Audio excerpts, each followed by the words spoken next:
Hello guys, welcome back to our channel habit పిల్ల. ఈ ఛానల్ని ఫస్ట్ టైం చూస్తున్నట్లయితే లైక్ చేయండి, కామెంట్ చేయండి, సబ్స్క్రైబ్ చేసుకోండి.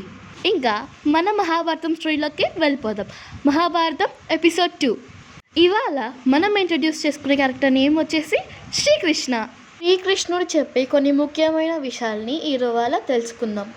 ఇచ్ఛ, ఆశ, ఆపేక్ష, ఆకాంక్ష, వీటి ఆలోచనలో మానవ జీవితం కొనసాగుతుంది కదా. ఎవరైనా మిమ్మల్ని ప్రశ్నించారు అనుకోండి, మీరు ఎవరు అని. దానికి మీ సమాధానం ఎలా ఉంటుంది? మీరే ఆలోచించండి, మీకు వెంటనే అర్థమవుతుంది. శ్రీకృష్ణ పరమాత్మ మానవుల మనసులో జరిగే సంఘర్షణలు ఎంతో వివరంగా చెప్పారు. నేను వసుదేవ సుతుడిని, మీ అందరినీ జ్ఞానదర్శన యాత్రకు ఆహ్వానిస్తున్నాను. ఇందులో జీవన మరణాలు తెలుస్తుంది, మానవ ధర్మం ఏమిటో తెలుస్తుంది. ఇంకా యాత్ర పేరు మహాభారతం.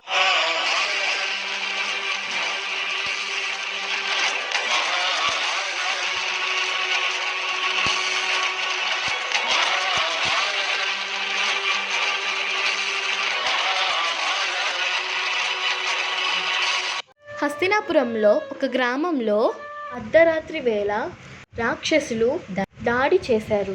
దాంట్లో ఉన్న మనుషులు చాలా భయపడిపోయారు.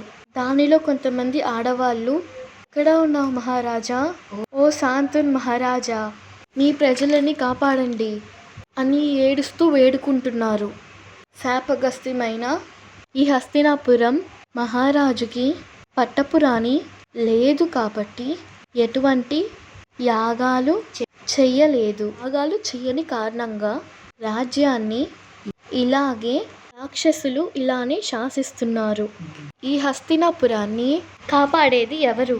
రాక్షసులు విలయతాండవం చేస్తున్నారు. వాళ్ళను కాపాడేందుకు ఎంటర్ అయ్యాడు భీష్మ. దానితో భీష్మాన్ని చూసి హెడా అనే రాక్షసుడు, నువ్వు ఈ రాక్షసుని సమరానికి పిలుస్తున్నావా? ఎవరు నువ్వు? సమరానికి శక్తివంతమైన వాళ్ళనే పిలుస్తారు. నీ వంటి దొంగలకి హెచ్చరిక చాలు.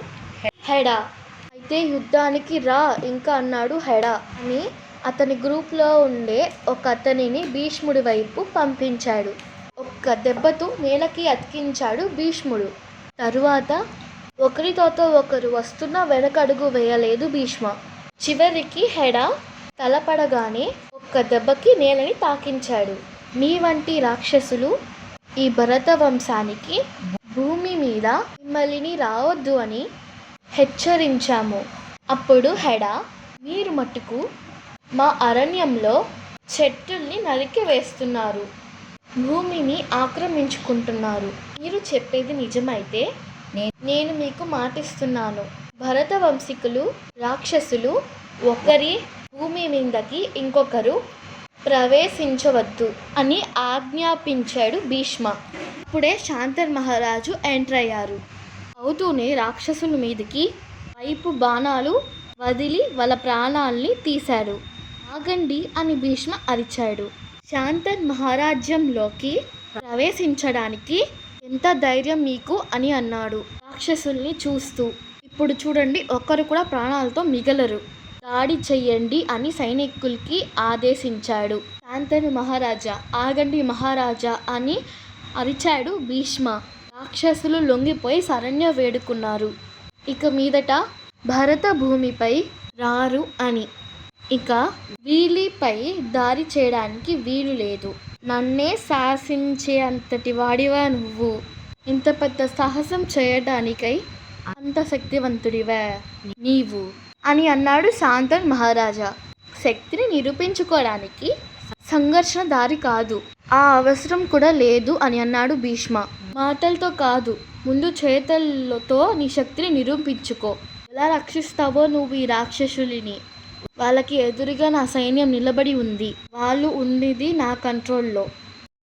ప్లీజ్ మిస్టేక్స్ ఉంటే అవాయిడ్ చేయండి. బికాస్ మీకు ఆల్రెడీ చెప్పినట్లుగా నేను ఇంగ్లీష్ నుంచి తెలుగుకి ట్రాన్స్లేట్ చేసుకుంటున్నా. అప్డేట్ బాగుంది కదా? Stay tune for next update. Waiting for your support. Signing off your rabbit పిల్ల.